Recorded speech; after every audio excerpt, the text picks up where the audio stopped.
السلام علیکم۔ ایک بادشاہ نے اپنے ایک وزیر کو اس کی سنگین غلطی پر سزا دینا چاہی اور کہا یا تم 100 سبز مرچیں ایک ہی نشست میں کھا لو یا پھر 100 جوتے کھانے کو تیار ہو جاؤ۔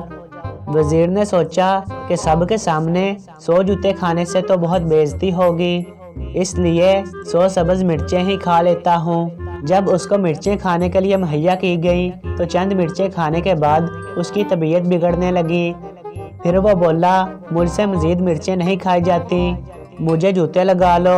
2-4 جوتے پڑے تو ہوش ٹھکانے آ گئے۔ پھر وہ بولا مجھے جوتے نہ مارو، میں مرچیں ہی کھا لیتا ہوں۔ ایسا کرتے کرتے وہ مرچیں بھی کھاتا گیا اور جوتے بھی۔